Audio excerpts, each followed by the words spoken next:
തൊഴിൽ വാർത്ത ഹരിശ്രീയിൽ നൽകിയിരിക്കുന്ന കറണ്ട് അഫെയർ ആണ് ഇവിടെ നൽകിയിട്ടുള്ളത്.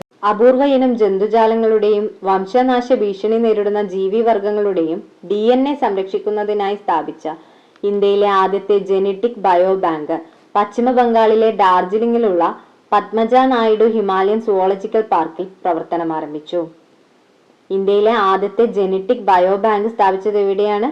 പശ്ചിമ ബംഗാളിലെ ഡാർജിലിംഗിലാണ്. ഡാർജിലിംഗിൽ എവിടെ? Padmaja Naidu Himalayan zoological പാർക്കിലാണ്.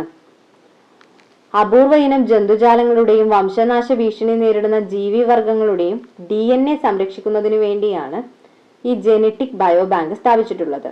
-196 °C ദ്രാവക നൈട്രജനിലാണ് DNA സാമ്പിളുകൾ സൂക്ഷിക്കുക.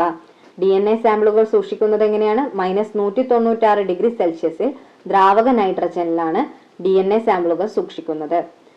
സുവോളജിക്കൽ പാർക്കും ഹൈദരാബാദിലെ centre for cellular and molecular biology സെന്ററും സഹകരിച്ചാണ് ജെനറ്റിക്സ് ബയോ ബാങ്ക് സ്ഥാപിച്ചത്.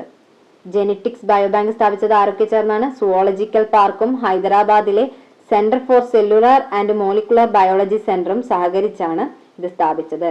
ഹിമപ്പുലികൾ, ചുവന്ന പാണ്ടകൾ തുടങ്ങിയ ജീവിവർഗങ്ങളുടെ DNA സാമ്പിളുകൾ കേന്ദ്രത്തിൽ സൂക്ഷിക്കുന്നുണ്ട്.